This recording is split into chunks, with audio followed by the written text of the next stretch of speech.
Di Malaysia, irama syair merupakan salah satu puisi lama yang semakin popular di kalangan generasi muda. Pelbagai program bersifat pertandingan dan bengkel dianjurkan oleh pelbagai agensi.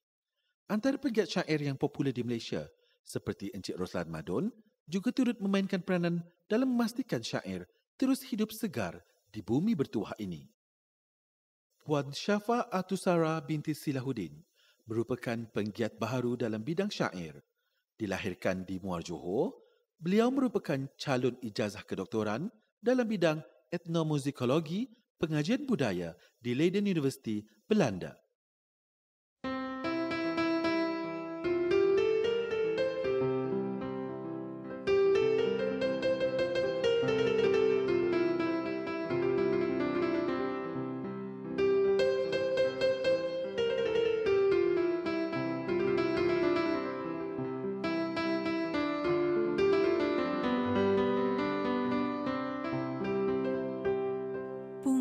Bercinta pagi dan petang,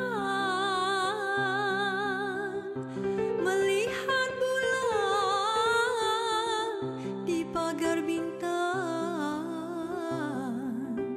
terselap rindu,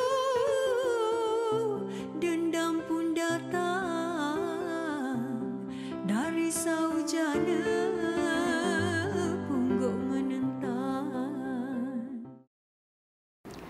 Saya mula mempelajari dendangan syair ini ketika berumur 10 tahun, iaitu pada ketika saya menyertai pertandingan syair di peringkat sekolah. Dan pada waktu itu, irama yang saya bawakan adalah irama Selendang Delima. Waktu tu kalau irama Selendang Delima memang popular lah di kalangan anak-anak muda pada ketika itu.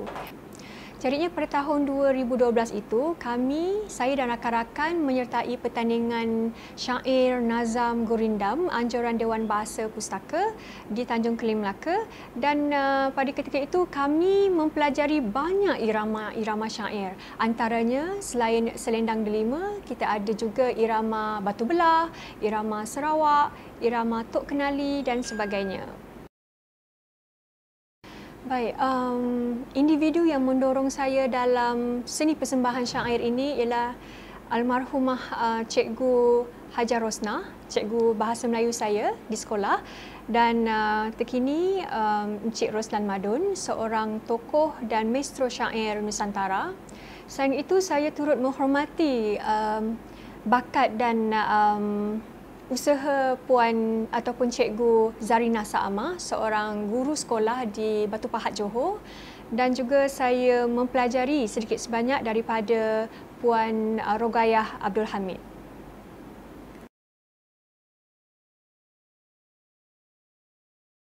Baik, dalam konteks masa sejarah syair ini, saya percaya syair dipersembahkan melalui medium bangsawan. Kerana persembahan bangsawan sekitar pada abad ke-19 merupakan suatu bentuk persembahan yang penting dalam masyarakat kita, tanah Melayu, dan dari situlah persembahan syair ini didendangkan, diperluaskan untuk diperdengarkan kepada khalayak umum.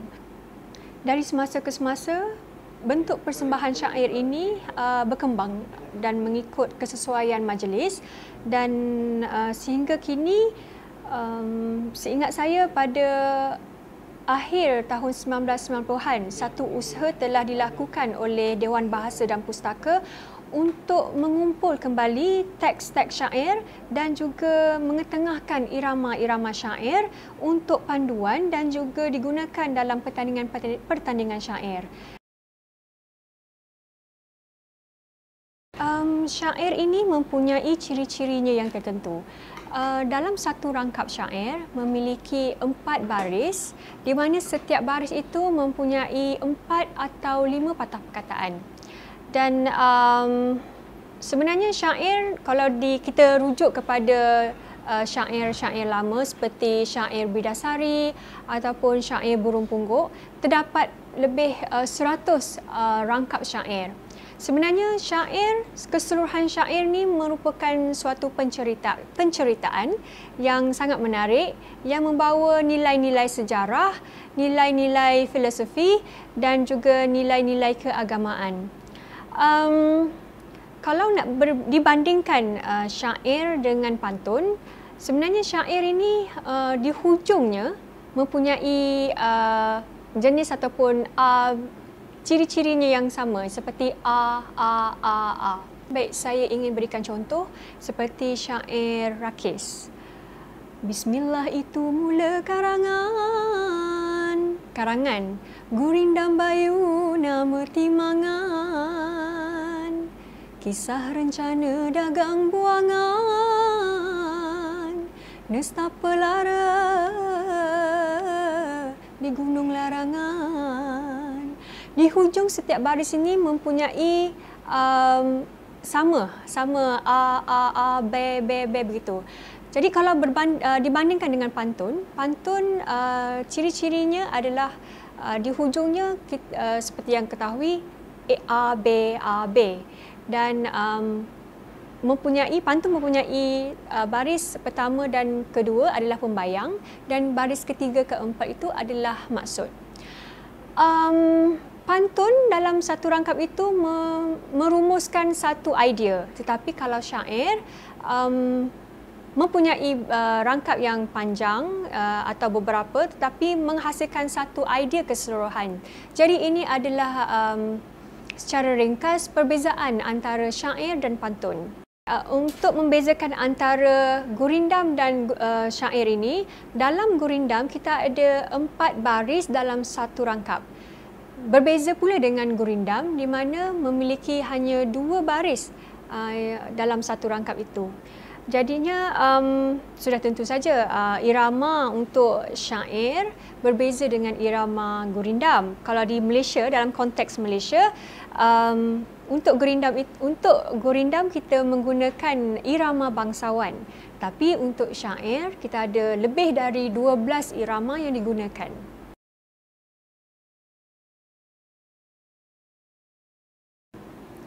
Sebenarnya ramai orang bertanyakan kepada saya tentang pengkaedahan dendangan syair itu. Sebenarnya dari pengalaman saya sendiri, pengkaedahan dendangan syair itu tidaklah terlalu berbeza dengan dendangan ataupun nyanyian-nyanyian yang lain, terutamanya seperti nyanyian Melayu asli. Dalam persembahan ataupun dendangan syair itu, yang penting adalah teks syair itu. Teks syair yang digunakan bukan teks yang biasa-biasa, saya boleh katakan. Kerana dalam teks syair ini, dia ada falsafahnya yang tertentu. Dalam teks syair ini, dia menceritakan tentang sejarah, tentang nilai-nilai agama, tentang nilai-nilai kemanusiaan dan sebagainya. Jadinya salah satu kriteria, sebenarnya saya ingin relatekan dengan konteks penjurian syair, yang pentingnya adalah pertamanya adalah jenis suara. Dalam dendangan syair, tidak seorang pendendang syair itu perlu memiliki suara yang merdu. Ini adalah kriteria yang penting dalam dendangan syair, kerana orang ingin mendengar suara yang merdu yang mengalunkan teks-teks syair ini. Dan selain suara, melihat juga tentang jenis-jenis irama yang dibawakan. Baik, dalam persembahan hidangan syair, setiap irama syair itu sendiri membawa mood yang berbeza-beza. Contohnya irama Sarawak. Irama Sarawak ini kalau kita dengar kembali, dia mempunyai nilai ataupun jiwa yang sangat melankolik, sedih, dan mungkin dalam satu keadaan dia membawa kepada semangat, rasa dan jiwa kepada penendang itu sendiri. Ada juga irama syair yang lebih kepada mendodoikan. Contohnya irama dodoi, irama hiasan. Dan irama-irama ini jika dipersembahkan, dia lebih casual ataupun lebih santai dan tidak membawa kepada suatu keadaan yang serius. Dan berbanding dengan irama yang seperti yang saya katakan, irama Sarawak.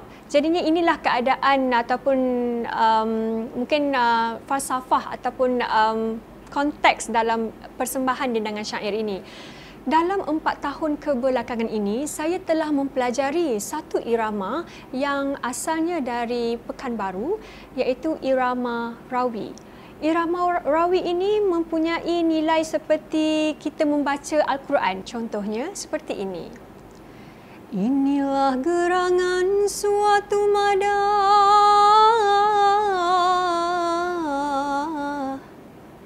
mengarangkan syair terlalu indah, membetuli jalan tempat berpindah,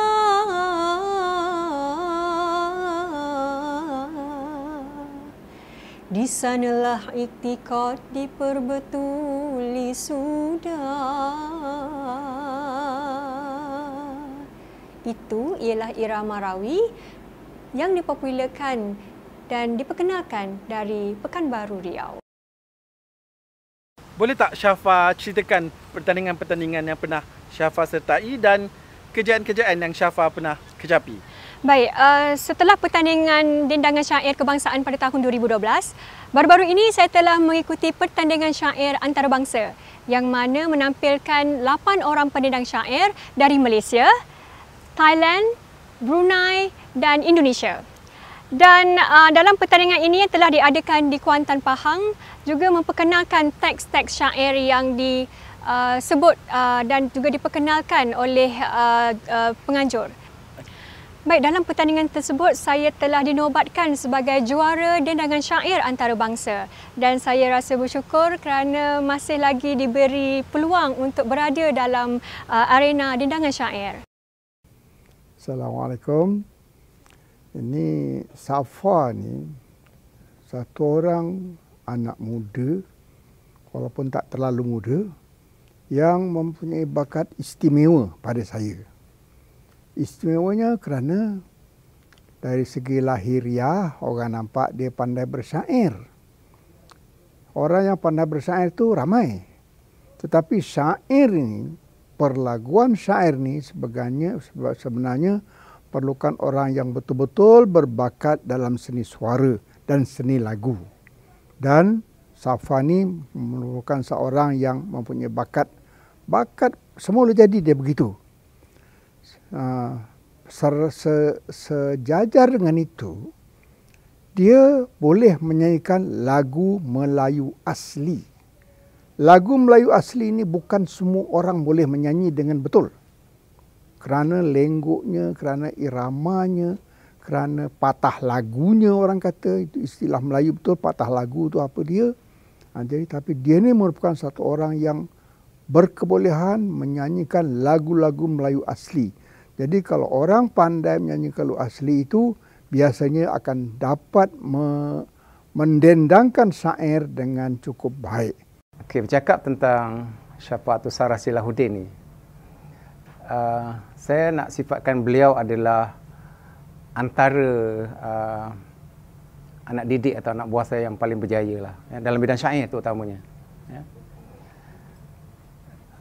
Kerana pengalaman beliau sepanjang bersama saya, kami pernah sama-sama ke Brunei, ya, mendendangkan syair rakis di Brunei di depan tokoh yang menyusun semula syair rakis itu dalam bentuk buku.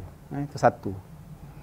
beliau juga pernah buat persembahan di Vietnam, ya, sambil membentangkan kertas kerja dan juga membuat persembahan syair diiringi oleh orkestra. Itu luar biasa. Ya. Kalau di Malaysia ni, beliau memanglah juara syair kebangsaan pada 2012 di Melaka. Yang ketika itu saya yang menerajui program itu dan jadi jurinya. Dan yang terbaru, beliau adalah juara dendang syair antarabangsa, ya, yang kita buat di Kuantan Pahang pada tahun lepas lah. Jadi pencapaian-pencapaian itu saya rasa sudah membuktikan bahawa beliau adalah seorang generasi baru atau generasi selepas kami lah yang sangat dominan, sangat berpengalaman dalam bidang syair. Dan bolehlah saya sifatkan begini, selepas saya akan nak tanya siapa? Syafa lah, Syafa Atusara Silahuddin. Saya lihat begitu. Dan beliau selain dari membentangkan kertas kerja, juga terlibat dalam banyak program-program bertaraf antarabangsa. Sebagai contohnya, kami telah mengadakan konsert syair ASEAN sebanyak 5 siri. Dan beliau ada dalam konsert-konsert tersebut. Ya. Jadi itu antara pengalaman beliau yang sangat menarik lah. Ya. Dan yang terbaru ialah beliau menjadi host kepada program majalah RTM 13 episod. Ya, ketika itu saya mencari-cari siapa yang patut menjadi hostnya dan saya namakan beliau.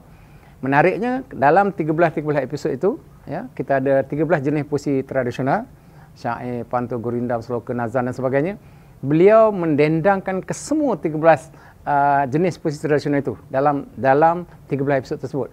Sebagai contoh, kalau episod itu tentang gurindam, beliau bergurindam. Kalau episod itu tentang mantra, beliau mendendangkan mantra tersebut. Jadi ini bukan satu benda yang mudah bagi seorang yang boleh menguasai semua jenis puisi tradisional dalam bentuk persembahan. Jadi saya ingat itu antara kelebihan beliau lah. Dan saya percaya beliau adalah kalau nak mencari tokoh yang akan datang, saya fikir Syafa adalah orangnya. Malah beliau telah pun kita Pahang pernah menganugerahkan beliau sebagai Seri Kandi Syair. Ya? Dan insya-Allah pada masa akan datang saya fikir beliau akan dinobatkan sebagai tokoh syair yang akan datanglah di kalangan generasi muda. Terima kasih. Saya Syafa Atusara Silahuddin ingin mengucapkan jutaan terima kasih kepada Jabatan Kebudayaan dan Kesenian Negara Wilayah Persekutuan Kuala Lumpur, Kementerian Pelancongan Seni dan Budaya, Akademi Pengajian Melayu Universiti Malaya, Institut Perguruan Guru Kampus Antarabangsa, Dewan Bahasa dan Pustaka serta mereka yang terlibat menjayakan secara langsung dan tidak langsung dalam program ini.